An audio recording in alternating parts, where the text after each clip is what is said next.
Sorting and counting of votes commence in Osun governorship election. Bandits abduct 2 Catholic priests in Kaduna. NEBSA attracts $1 billion investment to Niger State. And on the foreign scene, wildfires rage in France and Spain as heat waves sweep Europe. Hello and welcome to Trust TV News Update. I am Ibrahim Yusuf.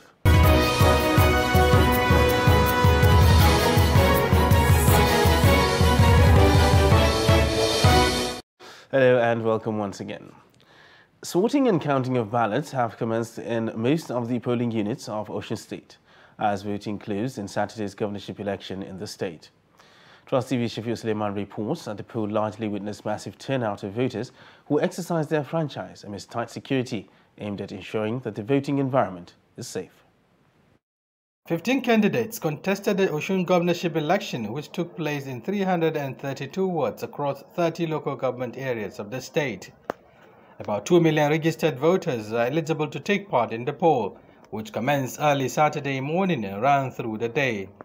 In fact, the exercise is going on as we expect, because there is no any cases of intimidation or any harassment. In fact, I give kudos to both the electoral officers who are present here and also the security agents who are present here. Voter turnout is impressive as they mostly conducted themselves peacefully in an election conducted by the Independent National Electoral Commission, INEC, with minimal hitches. Initially, we had some hiccups. The BFAS, bimodal voters accreditation system machine brought to this place malfunctioned, and so they brought another one, but that delayed voting for almost 2 hours, because instead of starting voting by 10 a.m. we started around by 8 a.m. we started around 10. The state governor Adeboyega Oyetola of the APC and the PDP chieftain Kolapo Alimi, amongst others, held the exercise as they expressed optimism for a positive outcome. Residents of the state who participated in the democratic process are hopeful that the outcome of the election and its aftermath will consolidate on the success recorded so far. Shafiu Suleiman, Trust TV News, Oshogbo. Meanwhile, the candidate of the People's Democratic Party, Senator Ademola Adeleke, has cast his vote in the ongoing Osun State governorship election. He cast his ballot on Saturday morning at Polling Unit 9, Ward 2 in Ede North local government area of the state. Senator Adeleke, who arrived at his polling unit at around 8:46 a.m., was accredited by the electoral officials on duty at about 8:50 a.m. before casting his vote. Speaking to reporters after casting his vote, the PDP governorship candidate commended the INEC for ensuring that everything about the process goes well. The Center for Rehabilitation and Social Integration in Africa has described the selection of Bishop Isaac Idahosa by Senator Rabiu Musa Kwankwaso as an own goal, which will affect the chances of the NNPP in the presidential election. Executive Director of the Center, Michael Ebiabuchi, described Idahosa as one who lacked popularity and knowledge of politics, noting that such attributes will add no value to the ticket. Sometimes you begin to think where the political trajectory is going to. You know, when people have put in a lot to support a political party and, at the end of the day, there is no, recourse to what they have done. I can tell you it's a very serious mistake by His Excellency. It's going to affect his chances because choosing politics is not Nollywood. It's not drama. So going to choose the Nollywood dramatical Archbishop Idahosa is not going to give him a single vote. Before now, I don't know him. I only know him as a man of God. I have never seen him in the political space. So tell me, who is he going to mobilize? Is an own goal he has called for himself again. And a Kaduna-based Islamic cleric, Sheikh Haliru Maraya, is opposed to Muslim presidential ticket of the ruling All Progressive Congress, APC.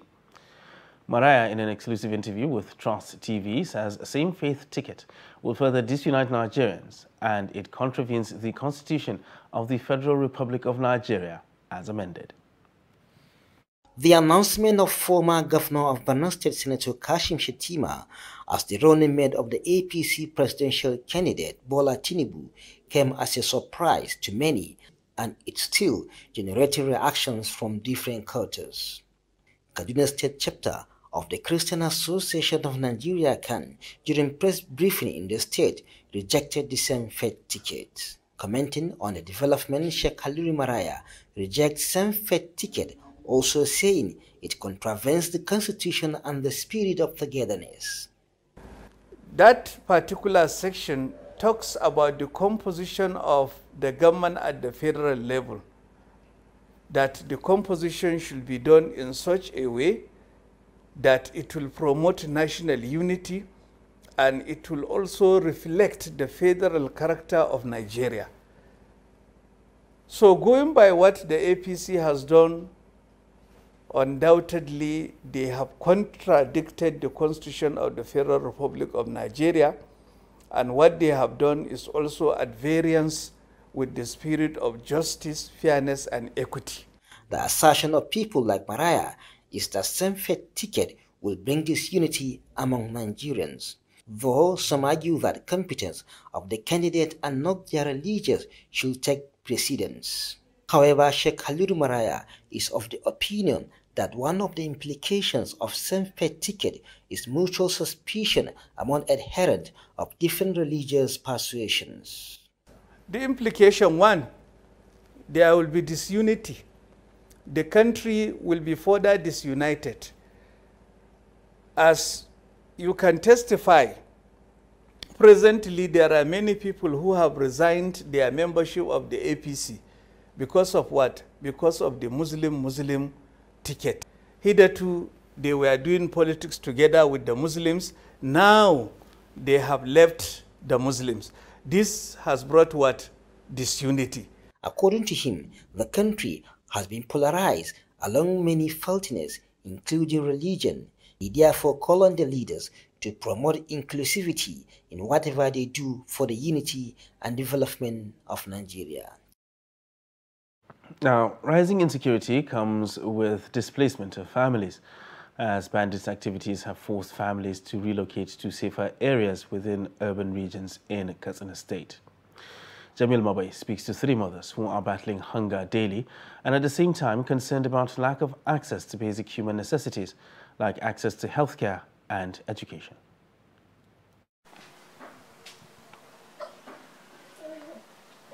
Mariam Bugaja, a mother of 3 children, spent 2 years in this uncompleted building after bandits attacked her village.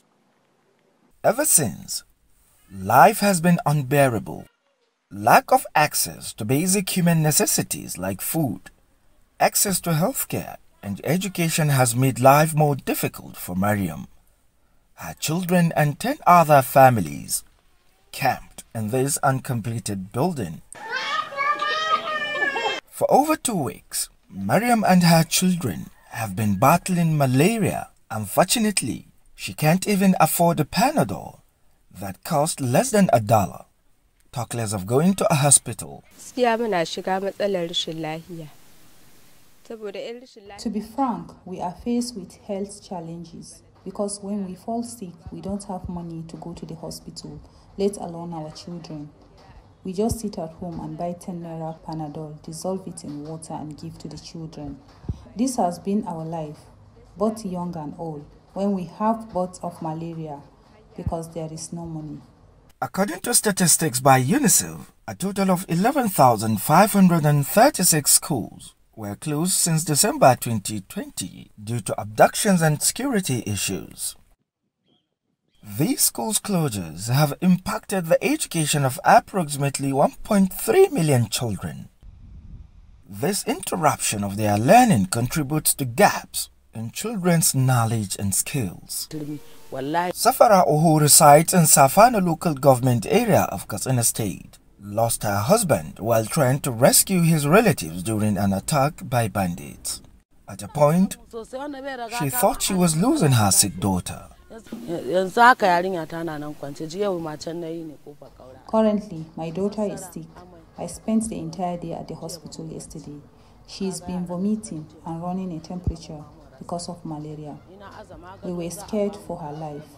I thought they were going to admit us, but when they asked me if I came with money and I told them no, they then prescribed drugs for us and I left. Safarau's children can no longer go to school. Her youngest daughter's dream of becoming a doctor is not visible. She deserved to have been admitted, given her condition. It was so serious that we all stayed awake last night watching over her. Because of hunger and no peace, our children no longer attend the regular and Islamic schools. As a widow, my condition is worse. After every exam, my eldest daughter always says to me, "Mom, I want to become a doctor and save life."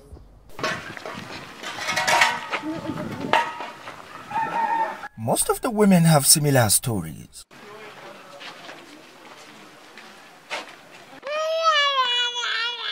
They are caught between struggling to send their children to school or send them to beg for food.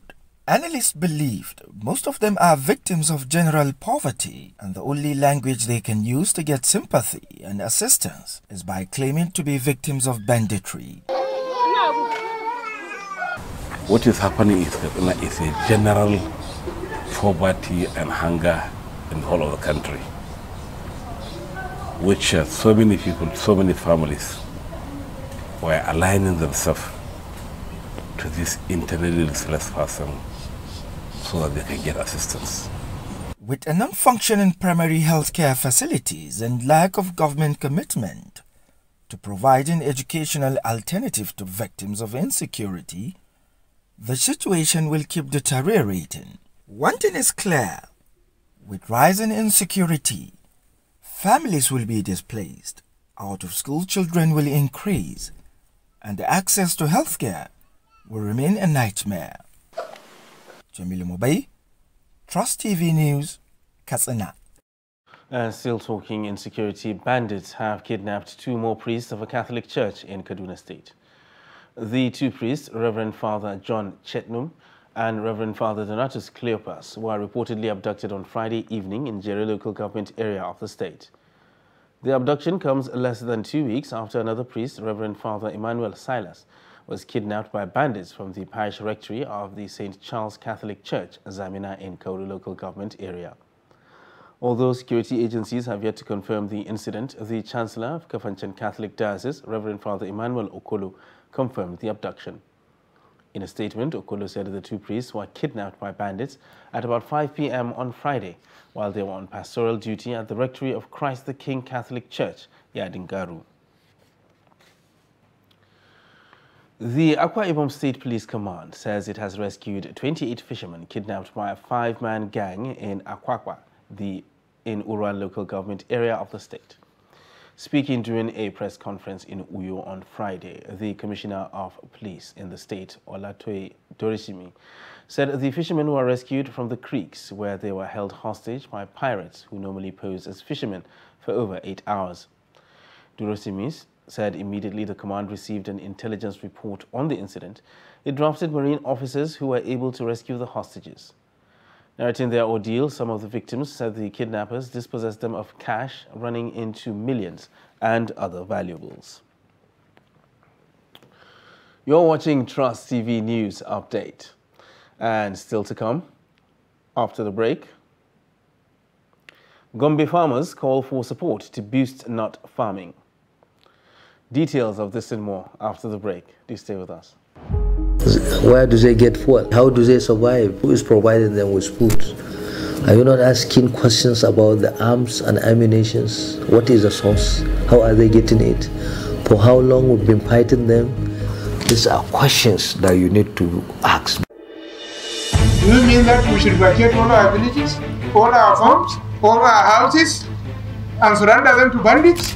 And wait for Police Officer General Emeka all the way from Enugu to come to Kaduna and rescue me? Defend yourself.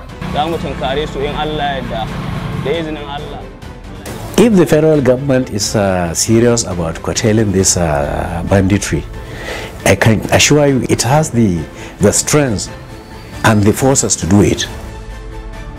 They were angered by my absence, so they decided to burn my house. Had it been I was present when they come, they would have killed me. An kai musu naira miliyan 9 suka sako diyana sannan suka ce ni kuma ba za su ke ni ba. Kidnapping is just an extension of catch rustling.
Trust TV, documenting the Nigerian story.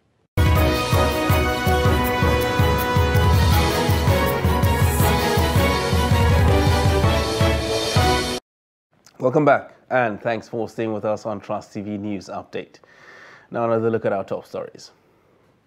Sorting and counting of votes commence in Osun governorship election. And bandits abduct 2 Catholic priests in Kaduna. Moving on to other news now. At the height of insecurity, many farming communities have been forced to abandon their farms in Katsina State. Observers foresee danger in the coming years, part of which is food insecurity. They believe governments at all levels must intensify efforts to tackle insecurity to forestall imminent starvation and abject poverty. Abdullahi Yamadi tells us more. More than half of the farming communities in Katsina State live in insecurity-prone local governments, which are incidentally the epicenters of agricultural activities. Many people have been killed trying to cultivate their farms in recent weeks, and this, to stakeholders, is a very worrying trend. State Chairman of the Nigeria Labour Congress, NLC, Hamisu Yanduna, believes governments at all levels are not doing enough to tackle insecurity. It makes food insecurity very real, and this portends dangers that have the tendency of pushing Nigeria into deep trouble. Going by what is happening in the country and the state in particular is very, very disheartening. It is very disheartening. I therefore call on our leaders, particularly the religious, political leaders, to engage in prayers.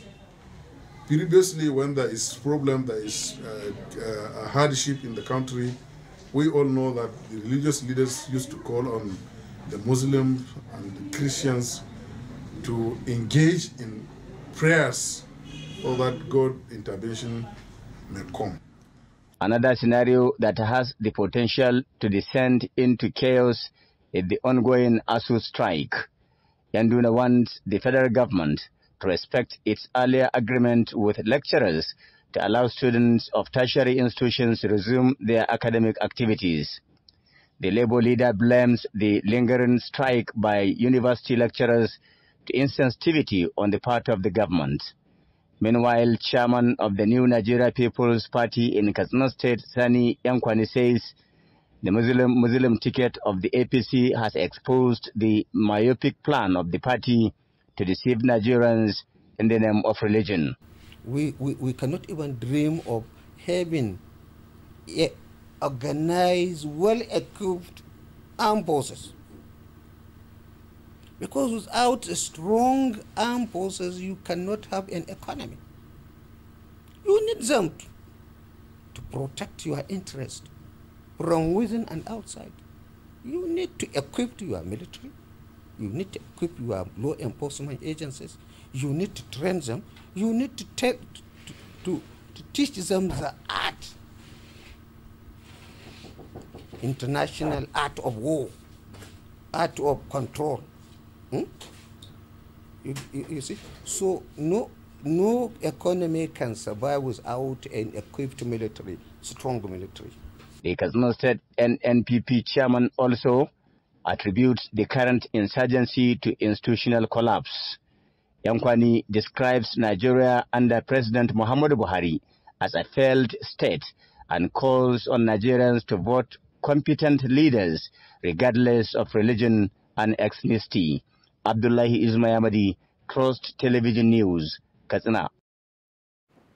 Bambara nut, also known as Vigna subterranea, belongs to the legume family, believed to have originated somewhere between West and Central Africa. Though common within the sub-region, not much is known about it in terms of how it is cultivated and packaged, as well as the business potential in the nut.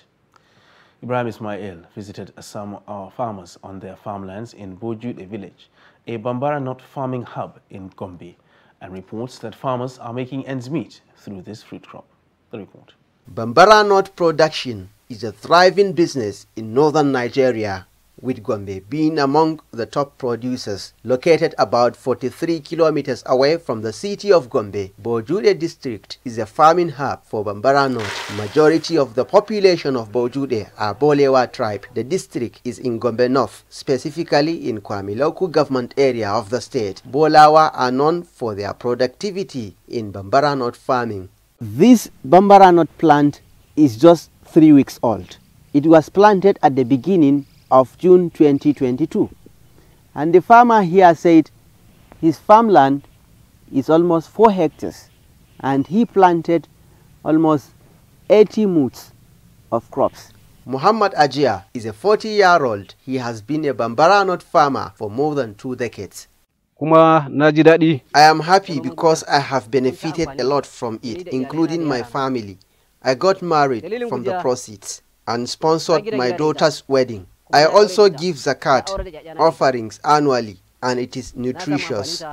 Bambara nut is used for preparing meals like danwake, and we, the Bolawas, cook daisy. Musa Balarabe is a Bambara nut farmer who has used the proceeds to venture into grain selling. He also said profit from Bambara nut farming funded his education and built him a house.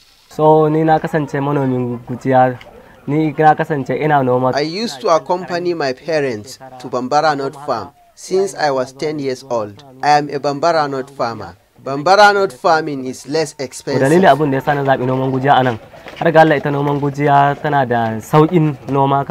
not use fertilizer. That is why I choose it.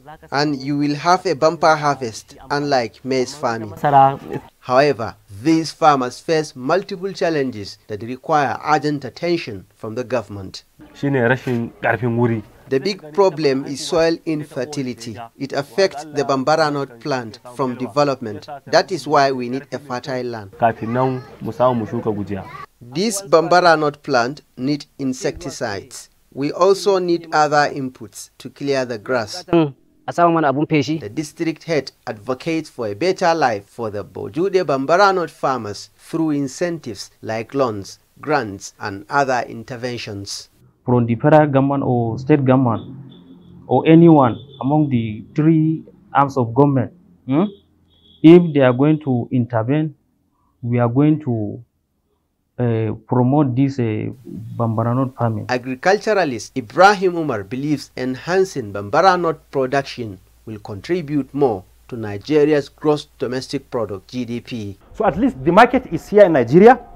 In African countries, there's also market, and in the whole world, there is market. So even if you are not going to produce it to consume it, you can produce it using meager capital and then maximize your own profit at the end of the day. The Bambara North farmers believe that with the right support, they can contribute toward addressing Nigeria's economic challenges by creating job opportunities. From Gombe, Ibrahim Ismail reporting for Trust TV.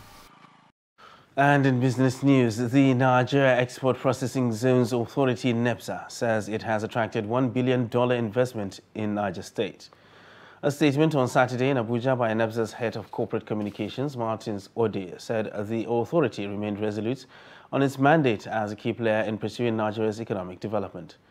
The statement reported Adesoji Adesuba, the managing director of NEPZA, as saying that this while handing over an approved free trade zone declaration license to officials of the investing company, Hydropolis Investment Limited, on Thursday in Abuja.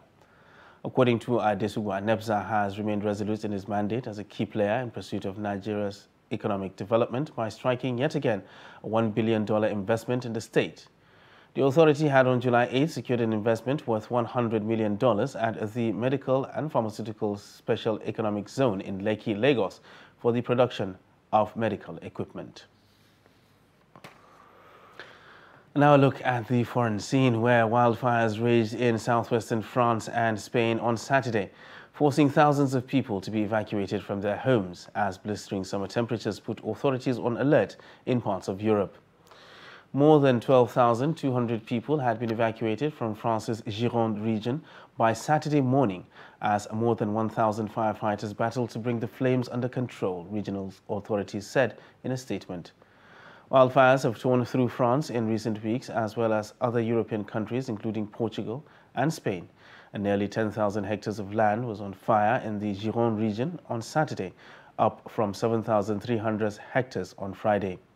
In neighboring Spain, firefighters were battling a series of blazes on Saturday after days of unusually high temperatures, which reached up to 45.7 degrees Celsius. The nearly week-long heatwave has caused 360 heat-related deaths, according to figures from the Carlos III Health Institute. And in sports, Bayern Munich star Robert Lewandowski is set to move to Barcelona in a deal worth 50 million euros, according to multiple reports on Saturday. Both clubs reached an agreement overnight on Friday, ending a standoff with the Polish forward, who said he wants to leave the Bavarian giant. Lewandowski, twice voted FIFA Men's Player of the Year, is reported to be set to sign a 4-year contract with Barcelona. Bayern had only offered Lewandowski a 1-year extension to his contract, which expires in the summer of 2023, according to German media. The Polish international was also unhappy with the salary offered and had clashed with the Bavarian club's coach, Julian Nagelsmann, over his tactical choices. And that wraps up Trust TV News Update for this hour. You can subscribe and follow us across all our social media platforms. I am Ibrahim Yusuf. Thanks for watching.